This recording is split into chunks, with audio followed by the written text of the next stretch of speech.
Gritan un fuerte amén. Amén. Y un fuerte aleluya. Aleluya. Pues bien, hermanos, gracias damos al Señor, llegados a este día, esta semana, una semana más donde el Señor nos ha permitido participar del pacto. Aleluya. Voy a rogaros, hermanos, algo que siempre hacéis bien, y es que atendáis. ¿Vale? Yo no merezco quizás el respeto que merece la palabra del Señor. Pero es que la palabra del Señor merece un respeto. Y veo, hermanos, que merece la pena que escuchemos. No te distraigas. Claro. Si tienes que decir algo, lo dices después. Si tienes que coger una llamada, por favor, cógela después. Claro. Al no ser que sea urgente. Sí, Señor. Por favor, hermanos, seamos leales a lo que vamos a escuchar. Amén. ¿Sabe qué pasa? Que lo que vende, lo que abunda se hace barato. Es verdad. Y tenemos tanta calidad, tanta cantidad de palabra del Señor que parece que aquí estamos. Hermanos, esto merece reverencia, ¿eh? Amén. Así que, por favor, vamos a atender a la palabra del Señor, Por favor, Dios que mío. creo que es lo que todos necesitamos hoy. Amén. Amén. Vamos a abrir la Biblia en 1 Corintios, capítulo 3, a partir del verso 1. Y atender, por favor, a la palabra del Señor. Y vamos a leer unos textos. De manera que yo, hermanos, no pude hablaros como a espirituales, sino como a carnales, como a niños en Cristo. Os di a beber leche y no vianda, porque aún no erais capaces, ni sois capaces todavía.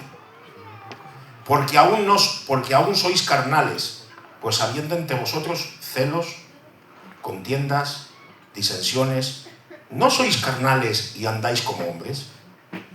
¿Por qué diciendo el uno, yo ciertamente soy de Pablo, y el otro, yo soy de Apolos?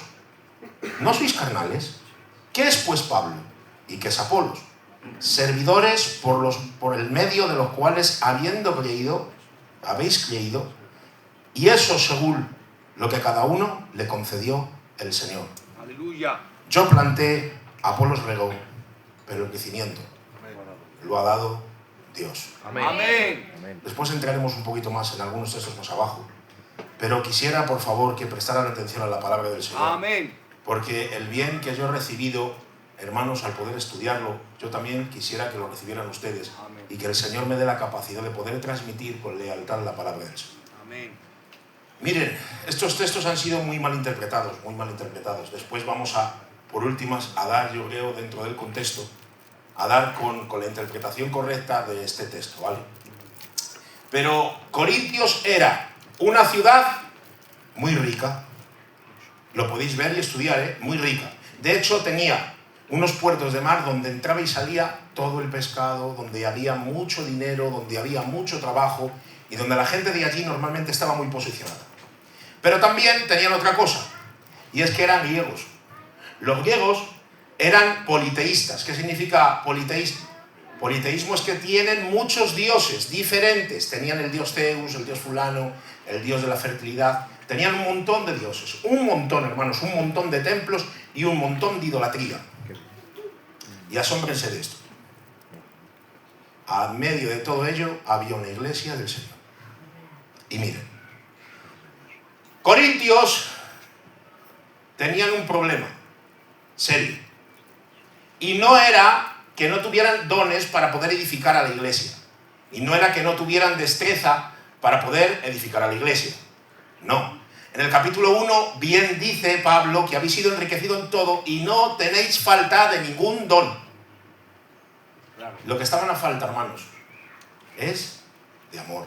Amén. La carencia que ellos tienen era el amor. Pero ahora, hermanos, aquí Pablo les escribe, y les escribe llamándoles la atención, porque Pablo dice, me parece que en Gálatas, que estuvo 18 meses entre ellos. 18 meses. O sea, tuvieron año y medio de pastor a Pablo. ¿Y sabéis que cuando salió Pablo, quién pusieron de pastor?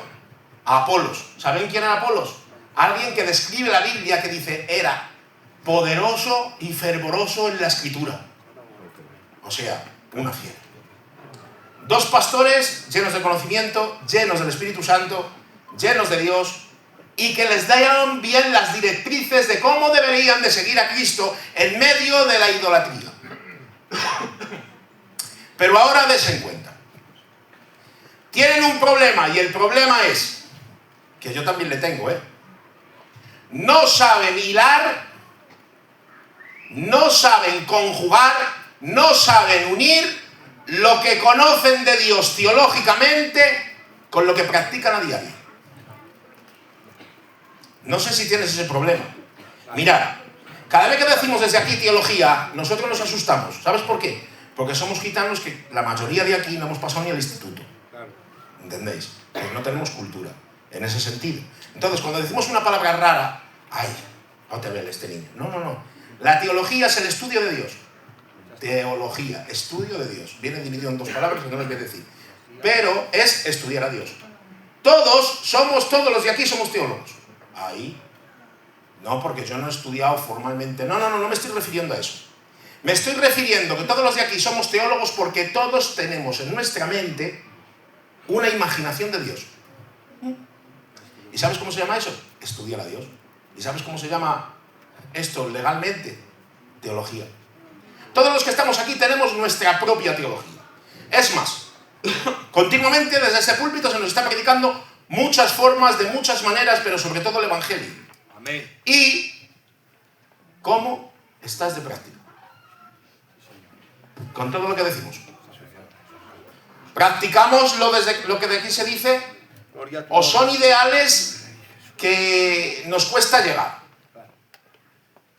¿Se predica muy bien desde aquí? ¿Se vive muy mal desde ahí?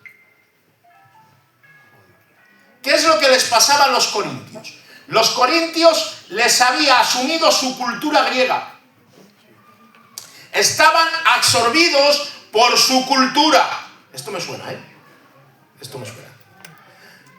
¿Sabéis hasta qué punto estaban asumidos en su cultura? Hasta el punto de que el pecado era normal. ¿Y sabes qué pasa? Que nosotros también tenemos una cultura. Y hay pecados que les vemos normales. ¿Te digo alguno? Perdonadme, hermanos. Emborracharse en una boda. Son cosas gitanas. ¿Qué va a pasar? Es un pecado que no... que es cultura. Que estaban con la familia, se han reunido, han cogido un bar y han puesto un pincho. Y les han dado a las 5 de la mañana. Es un día. Es un día. La cultura les había asumido hasta el punto de normalizar el pecado. Te pregunto y no contestes. ¿Hasta qué punto la cultura a nosotros nos ha absorbido que hay pecados que son normales? Piénsalo. Piénsalo. De manera, hermanos, que yo no pude hablaros como espirituales. Pero daros cuenta, hermanos, que aquí Pablo, en el capítulo 1, vamos a poner el capítulo 1, por favor, César. Mirad de lo que empieza a hablar. Vamos a poner el 1 a partir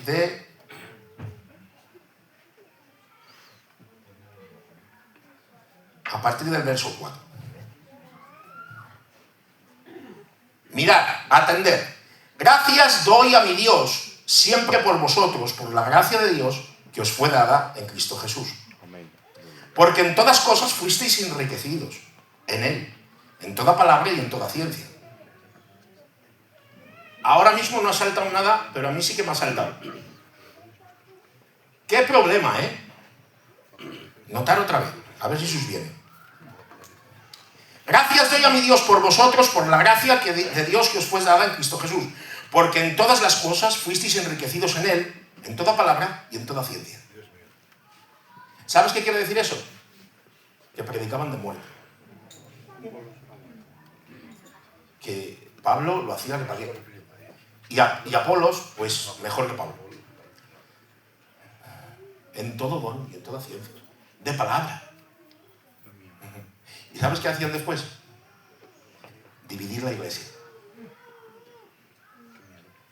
Se puede estar escuchando lo mejor y vivir dividido de tu hermano. Sí, Señor. Eso es lo que me saltaba. El cual también os confirmará hasta el fin, el verso 8, irreprensibles para el día de nuestro Señor Jesús. Fiel es Dios, por el cual fuisteis llamados a la comunión de su Hijo Jesucristo, nuestro Señor. Os ruego, pues, notad, por el nombre del Señor Jesucristo, que habláis todos una misma cosa, y que no haya entre vosotros divisiones, sino que estéis perfectamente unidos en una misma mente y en un mismo parecer. Nota informativa. Porque he sido informado acerca de vosotros, hermanos míos, por los de Cloe, otra iglesia, que hay entre vosotros contiendas. Quiero decir que cada uno de vosotros dice: yo soy de Pablo, y yo soy de Apolos, yo soy de Cefas, y yo soy de Cristo. En una iglesia habían invertido tanto la sabiduría humana, los griegos es lo que pedían, sabiduría, tenían tanta filosofía, veían a estos hombres tan llenos de Dios que hablaban tan bien que se habían quedado con eso. Hasta el punto que después de haber sido doctrinados, se dividieron en 4 grupos.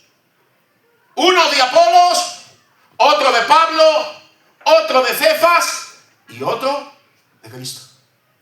Notad. A Apolos le habían tenido de pastor, a Pablo le habían tenido de pastor, a Cefas, que es Pedro, no le habían tenido de pastor. Pero en cambio, como habían oído de él y de lo que hacía Pedro y de cómo predicaba Pedro, había un grupo todavía que se adhería con Pedro sin conocerle. ¿Sabéis quién eran los peores de los 4? Los que decían que eran de Cristo. ¿Sabéis por qué? Porque no se estaban agarrando a Cristo para la salvación de sus almas y sometimiento en santidad, sino que estaban diciendo: nosotros somos de Cristo porque no habéis escuchado al que no viene al culto, que no quiere pisar el culto, que no quiere. Que yo no necesito el culto, que yo soy de Cristo. En ese mismo tono lo están diciendo. Que yo no necesito la iglesia, que a Cristo no se le puede encerrar en 4 paredes, que yo soy de Cristo, que yo soy de Dios, que yo presento los sueños, que yo no me salgo de casa sin decirle gracias por el día, que no. En esa misma connotación estaban diciendo estos: nosotros somos de Cristo. Hermanos, las divisiones en la iglesia vienen por pensar diferente. Y tengo algo que deciros: solo hay una verdad y se llama Jesucristo. Y si en medio de esta verdad estamos divididos, en medio de muchos pensamientos, hermanos, pensando nosotros somos de los fulanos y yo soy de los menganos. Es más, ahora hay muchas corrientes, hermanos, muchas corrientes de teología se atreven a decir: yo soy arminiano,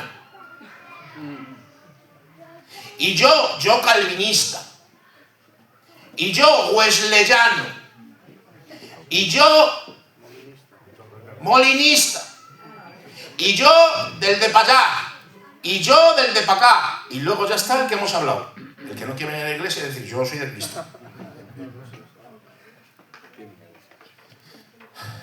Has leído tanto, te has empapado tanto de la doctrina como para saber si una teología es buena o mala. Claro, amén. ¿Has gastado los ojos en la Biblia para saber si lo que se dice desde aquí es correcto o no? ¿Por qué te atreves a decir que eres de un grupo o de otro sin saber de lo que estás hablando? Dios mío. Señor. Perdonadme, hermanos, esto trae división, una división interna. Sí, señor. Que si no estamos, hermanos, claramente convencidos, no de quién somos, sino bíblicamente saber quién es Cristo, la sabiduría de Dios, quién es Dios en la eternidad, cómo ha hecho para salvarnos. Si no estamos obcecados en conocer el carácter de Dios, es imposible, hermanos, imposible. Dios mío, ayúdanos. Mirad lo que dice el 14. Doy gracias a Dios porque a ninguno de vosotros he bautizado, sino a Crispo y a Gallo, para que ninguno diga: fuisteis bautizados en el nombre de Pablo. A tal punto tenían a Pablo, a tal punto habían idolatrado al hombre, a tal punto habían dicho qué bien lo hace y qué bien predica, que cuando les bautizaban ya daban la categoría de decir: es que a mí, aunque me ha bautizado en el nombre del Señor, pero cuidado, me ha bautizado Pablo. Y ahora dice Pablo, ¿quién es Pablo? Es que Pablo se ha entregado por vosotros en la cruz. Es que está Cristo dividido. Hermanos, tengamos cuidado.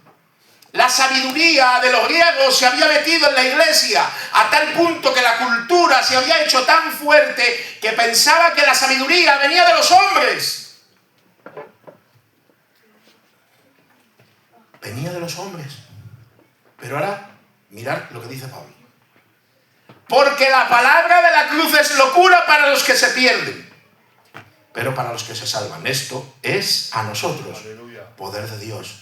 Porque escrito está: destruiré la sabiduría de los sabios y desecharé el entendimiento de los entendidos. ¿Dónde está el sabio? ¿Dónde está el escriba? ¿Dónde está el disputador de este siglo?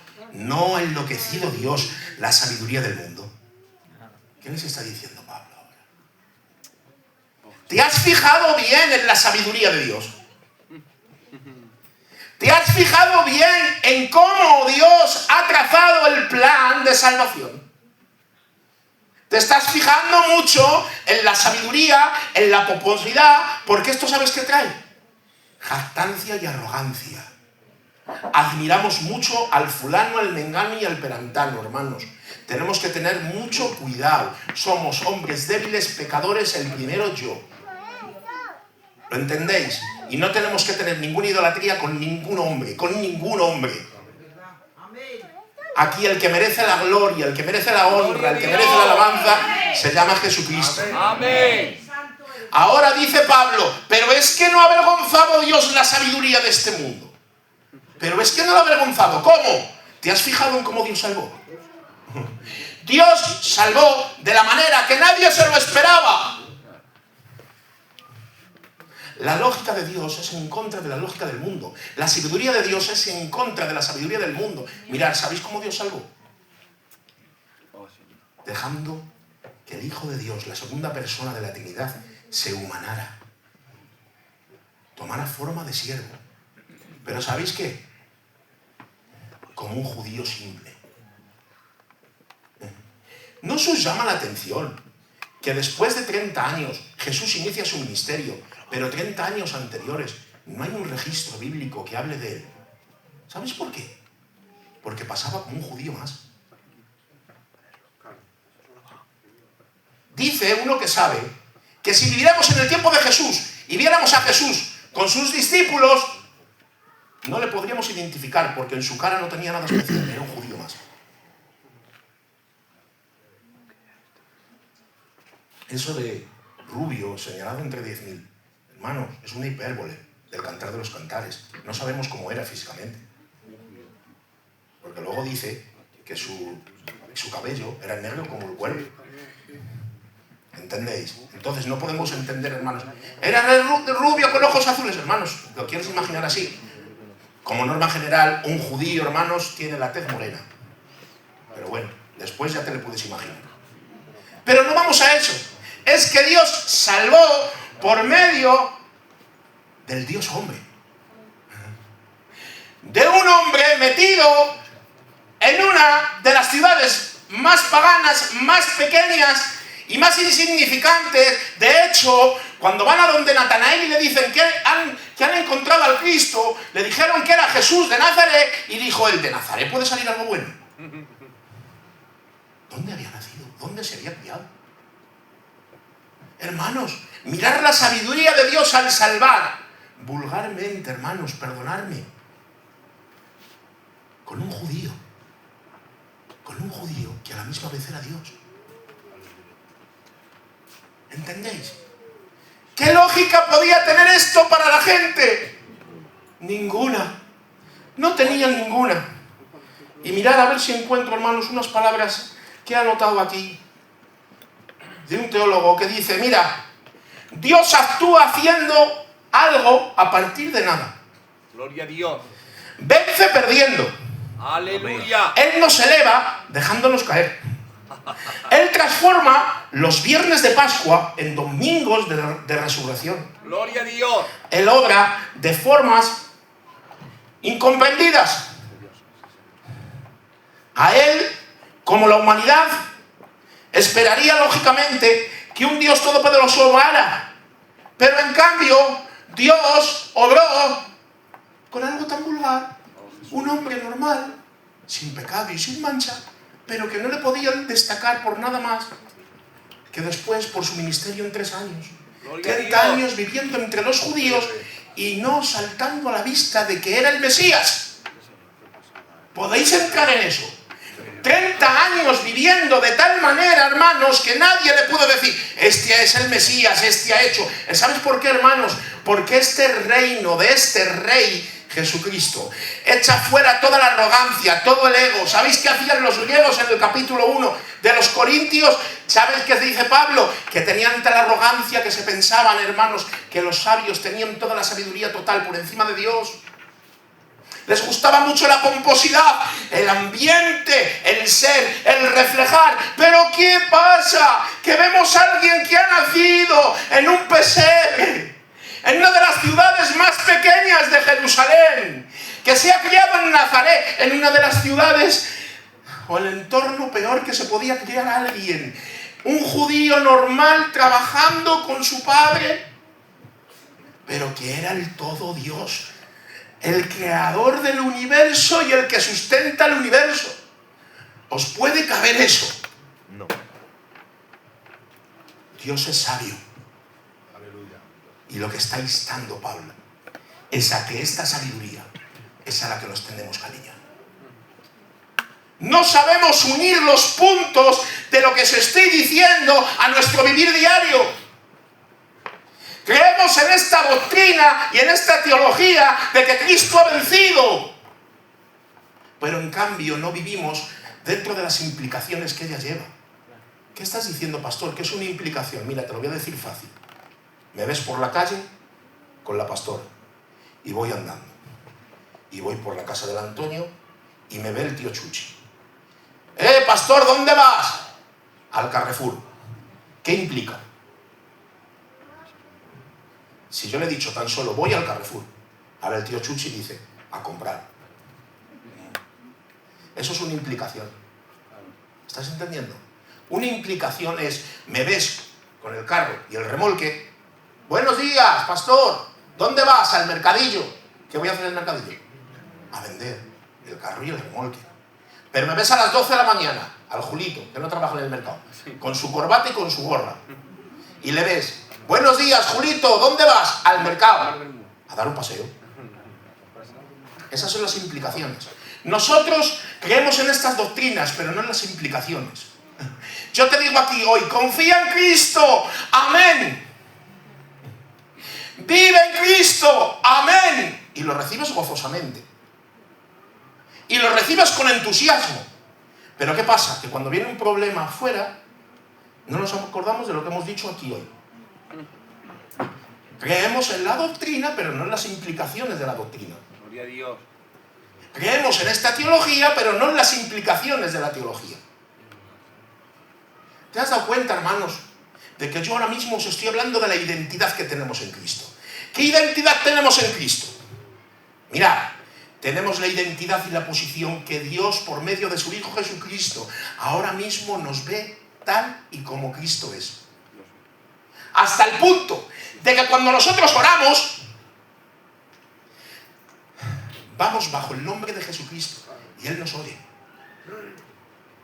Y cuando oramos, Él no ve a nosotros, ve a Cristo en nosotros.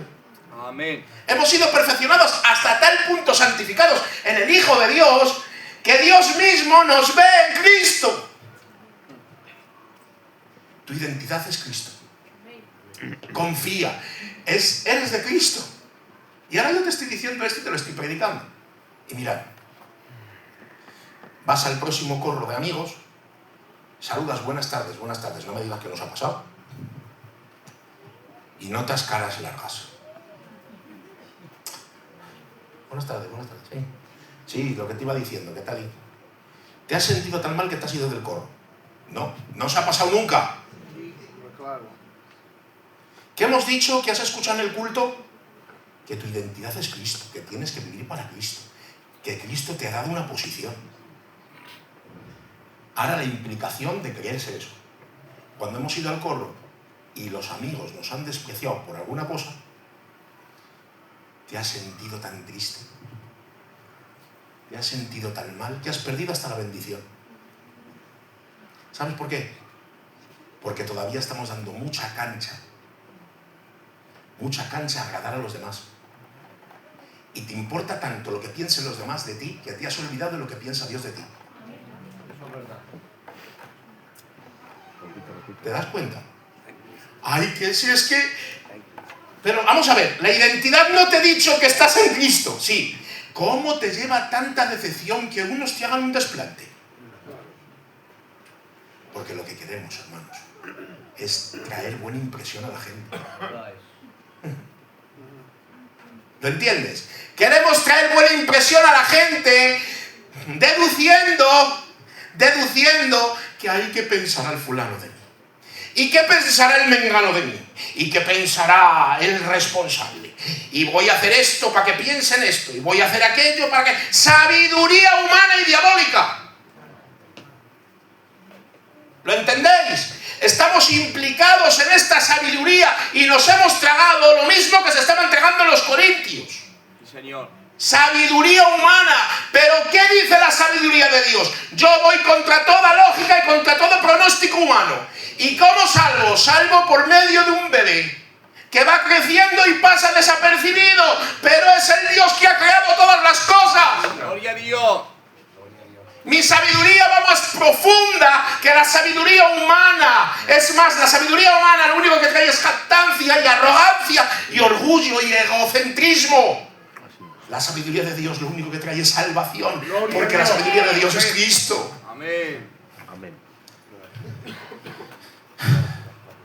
Esto era la introducción, porque ahora vamos a entender el pasaje. Y no voy a tardar, no os preocupéis. En 3/4 de hora más le he hecho. Son las 8:27, que estoy viendo aquí la hora, ¿eh? Ahora sí. De tal manera que yo, hermanos, no pude hablaros como a espirituales. ¿De qué sabiduría hemos estado hablando? Sabiduría humana, sabiduría de Dios. Sino como a carnales, como a niños en Cristo. ¿Sabes que está dando asentado Pablo algo aquí? Desde el capítulo 1 que les llama hermanos. Que todos estos son salvos. Está diciendo, no dude de vuestra salvación. Aunque después en el capítulo 13 les dice, examinaros a ver si estáis en la fe. Porque eso siempre lo tenemos que tener en mente. Estamos seguros, pero mira el firme que no caiga. De manera que yo, hermanos, no pude hablaros como a espirituales, sino como a carnales. Aquí siempre se ha interpretado el texto de que el cristiano carnal está el cristiano fiel y piadoso, el cristiano carnal y el inconverso. Eso es lo que siempre hemos pensado. Y el que no cumple bien y peca de vez en cuando y se ve también involucrado en alguna quimerilla y no le pueden decir nada, le pisan el pie y quiere matar, y es el primero que en un problema quiere agarrar lo que tenga que agarrar y ir a donde tenga que ir. Es un cristiano carnal. No, hermanos. Desde Génesis a Apocalipsis hay dos posiciones: cielo e infierno. Convertidos y no salvos. Salvos y no salvos. En otras palabras, negro y blanco, no hay gris. ¿Saben por qué? Porque si aceptamos realmente que hay cristianos como niños carnales, tendremos que aceptar que Dios tiene que preparar un purgatorio para ellos. Un limbo. Ni cielo ni infierno, entre medias, porque ha sido así. Hermanos, lo que Pablo está diciendo desde el capítulo 1, que es el contexto, es que se habían agarrado a la sabiduría humana. Tanto os habéis agarrado a la sabiduría humana que no pude hablaros como a espirituales. ¿Y qué es lo que tratan los espirituales? Teología profunda. Es que, mira, hermanos, estoy harto de la gente que arremete contra la teología, contra el conocimiento, para calmar su conciencia diciendo: yo antes estaba muy bien y no tenía tanto conocimiento. Bueno, eso es un error y un engaño. Un error y un engaño. Y la Biblia lo dice. Y aquí lo dice. Porque os tuve que hablar como a carnales, como a niños en Cristo. ¿Qué pasa? Simplemente que si yo a un bebé de 3 meses le doy un bocadillo de chorizo, lo primero es que no puede. Y lo segundo es que le sienta mal. Aunque se lo desmigue yo, se lo doy. ¿Saben qué va a pasar? Hablando con mucho respeto, lo va a arrojar, va a vomitar, porque no puede con esa comida. Pablo está tratando de enseñar que no os he podido hablar espiritualmente de las profundidades de la salvación, de la redención en Cristo. No he podido hablaros con profundidad. No he podido ser contundente con vosotros y os he tenido que hablar como a niños. Os di a beber leche y no vianda, porque aún no erais capaces, ni lo sois todavía. Mirad, hermanos,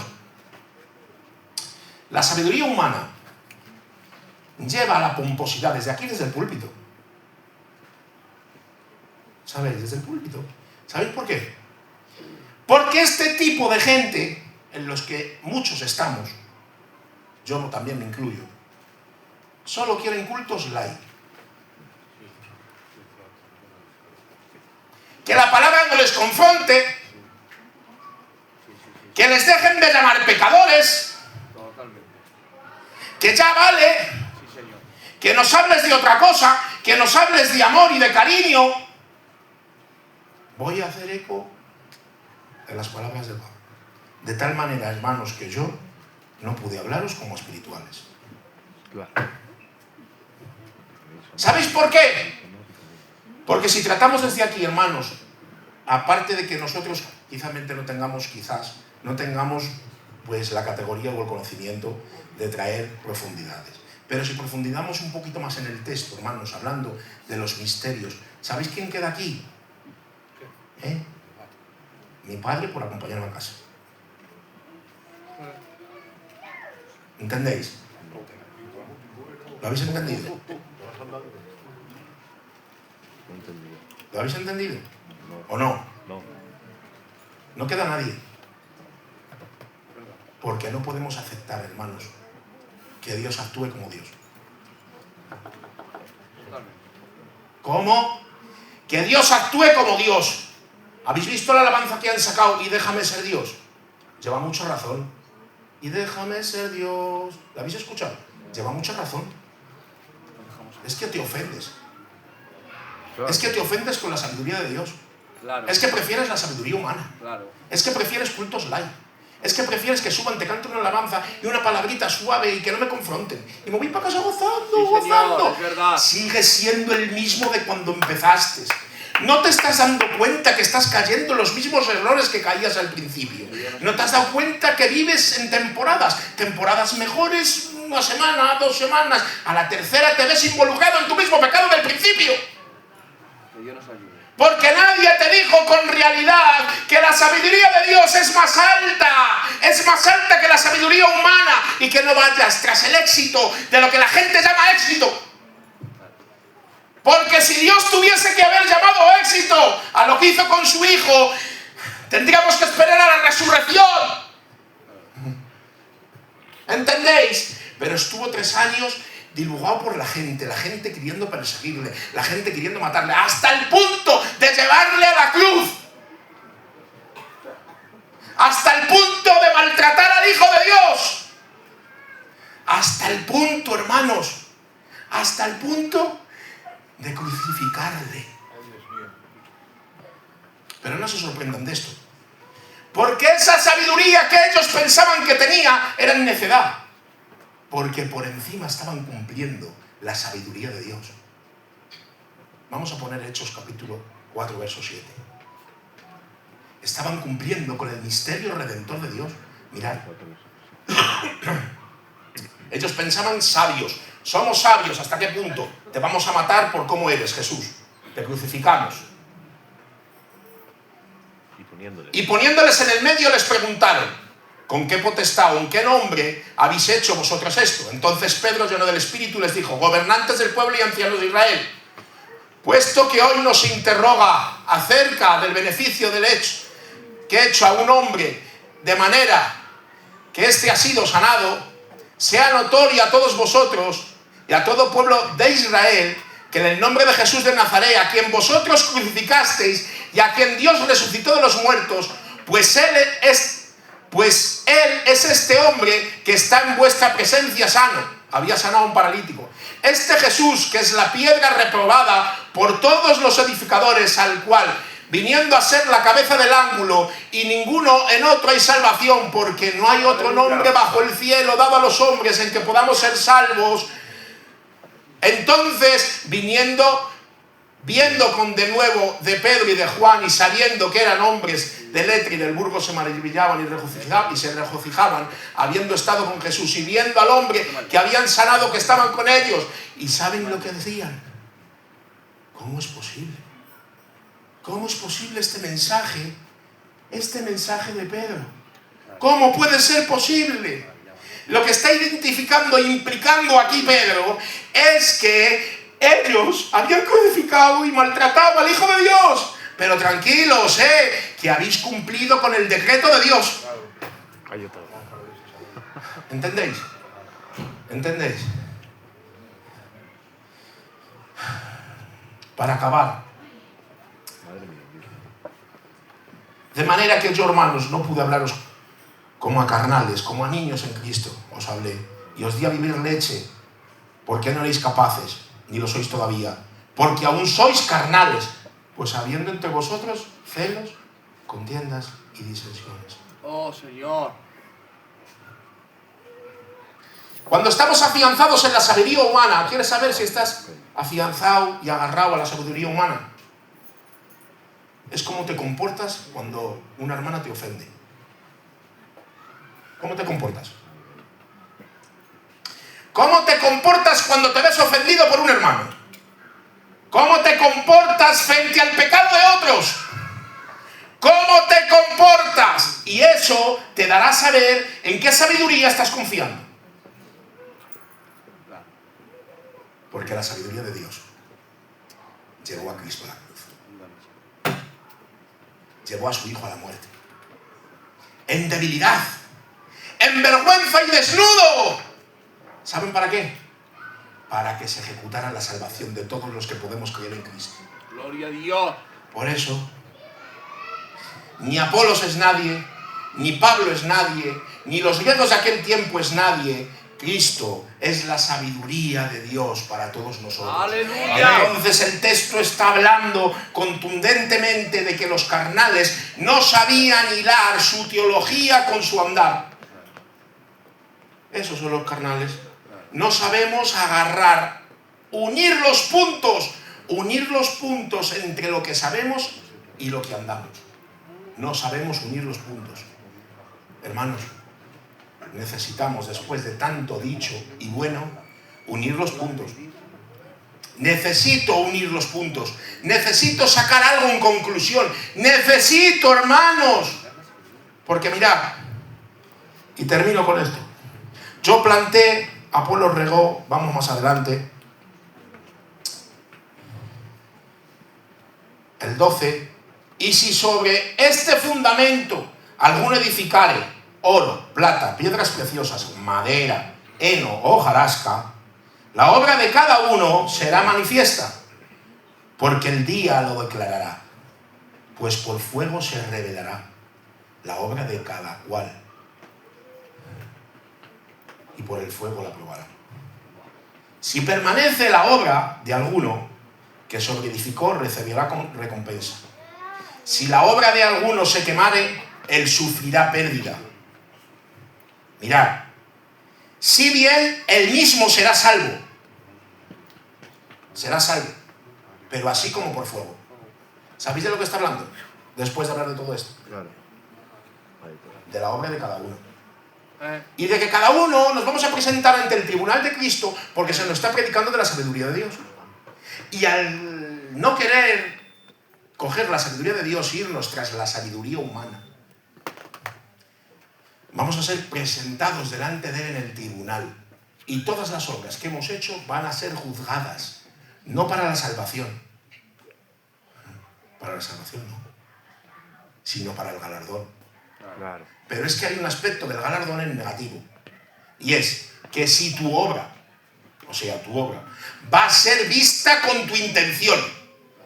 Si esa obra que va a ser pasada por fuego, en vez de ser oro o piedras preciosas, que eso no perece ante el fuego, es heno, hojalasca o madera, la prueba se va a quemar.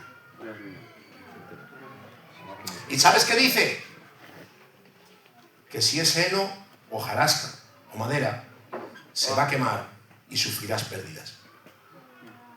Pero ¿sabes que está hablando de este día en el tribunal de Cristo y del juicio?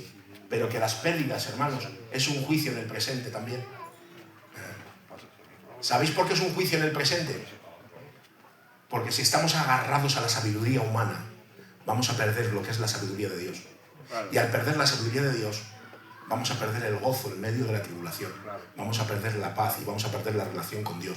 Entonces vamos a ser creyentes, el que sálvese quien pueda, vamos a ser creyentes, que vamos a ser salvos, y dice la Biblia que pasaremos como un rayo, como por fuego, visto y no visto. Por la gracia de Jesucristo. Pero no porque nosotros tengamos ningún mérito. Claro. Después de todo lo que Dios nos ha prestado por medio del oído. Atiende bien, atiende bien. Tu obra no te salva. Solo hay una obra que salva a Jesucristo. Solo una en singular. Pero tus obras van a ser juzgadas, porque Dios nos ha dado mucho. Y dice que sufriremos pérdidas allí, que no sé cuáles serán, porque estando en el cielo y viéndole no sé qué pérdida va a ser. Pero vamos a sufrir pérdidas aquí. Y te preguntarás por qué la ansiedad, por qué la falta de paz, por qué la falta de gozo, por qué la falta de relación, por qué te enfadas tanto, por qué te ofuscas tanto. Bien, porque en nuestro ego está el querer agradar a los demás, y cuando nos vemos decepcionados nos enfadamos, porque no han contado conmigo, porque es que le han hecho esto aparte, porque es que no me han dicho, es que tenían que haberme dicho. Te ves ofendido por todo, nos vemos ofendidos por todo. ¿Sabes qué es eso? Falta de paz, falta de gozo, falta de entusiasmo, falta de relación con Dios. Sufrimos pérdidas aquí. Acabo ya. Y voy a acabar con algo que no lo he dicho yo, sino que lo dice D.C. Carson. Y mirad.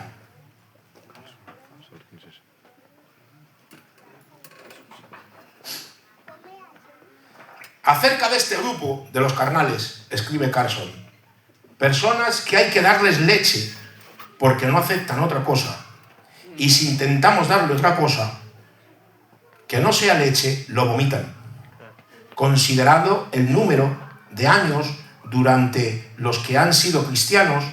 Uno esperaría un comportamiento más o menos maduro, pero resultan decepcionantes. Siguen siendo infantes. Manifiestan su tristeza y madurez. Aún en la forma en la que se quejan, y si les da otra cosa que no sea leche, el conocimiento sólido de la Biblia no es para ellos. Ni la reflexión teológica madura, ni el pensamiento cristiano creciente y perceptivo. No en ellos. No quieren otra cosa que no sea una ronda de coritos, un mensaje sencillo, algo que no les desafía a pensar, algo que no les lleve a examinar sus vidas, a tener que hacer decisiones. Mirad, voy a volver a leer lo último, hermanos.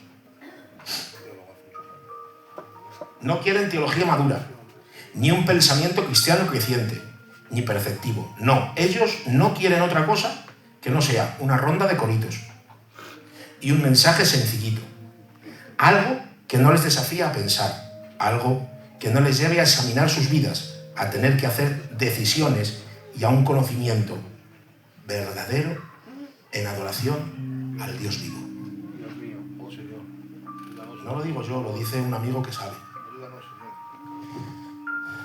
dice que los inmaduros solo están dispuestos a recibir en medio de un culto una buena ronda de coritos y un mensaje sencillito que no les haga pensar.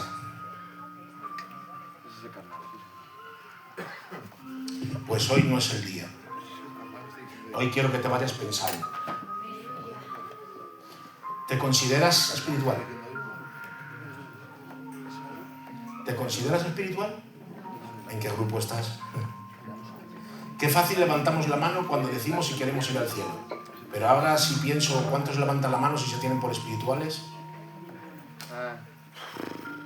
Tus quejas, tu inmadurez, tu reproche hacia los demás en tus relaciones hacen ver que todavía tenemos necesidad de leche y no de comida sólida. Lo siento, hermanos. Lo siento. La palabra de Dios hoy nos viene diciendo: la pomposidad no vale. El éxito en el ministerio no existe. Es que yo quiero ser, que no lo entiendes. Que yo cuando salga de aquí, del barrio España en el 2037, cuando salga de aquí... Ya vas a meter la pata. Sigue. Dale el chivato. Ya vas a meter la pata. Sí, la señal, Salta. No, que ya no entiende. Es que es el chivato, no lo hemos arreglado. El tío Chuchi lo tiene suerte. Pues bueno, pues lo que iba diciendo. Que cuando yo salga del barrio España, el 2039, he dicho el 37, ¿no? Me he equivocado, es el 39. En el 2039, es una broma, hermanos. Quiero que mi ministerio salga a fluir. Y quiero una iglesia más grande y que se me conozca. ¿Entiendes? Y tú, desde tu punto de vista, también estás buscando lo mismo. En todas tus relaciones, en todos tus amigos, quieres ser el plus ultra, el mejor. ¿Entiendes? Me quedo con estas palabras, hermanos. Necesitamos vianda sólida, no te quejes. Necesitamos la palabra del Señor. ¿Cuántos se acuerdan del mensaje del miércoles, que fue glorioso y maravilloso, del hermano Joaquín? ¿No os dais cuenta, hermanos? ¿Cuánto lo has pensado el mensaje? Aquí en el culto gocemos. ¡Aleluya! ¿Cuánto lo has pensado? 2 minutos. ¿Te das cuenta, hermano? ¿Dónde estamos fundamentados? Por favor, hermanos, mirad que si no os decimos la verdad nosotros, ¿quién los va a decir? Necesitas a Cristo, necesitas buscarle realmente, y conocerle bíblicamente, desde la Biblia, no desde tu percepción. Lo necesitamos con urgencia. Así que aplaude al Señor y que Dios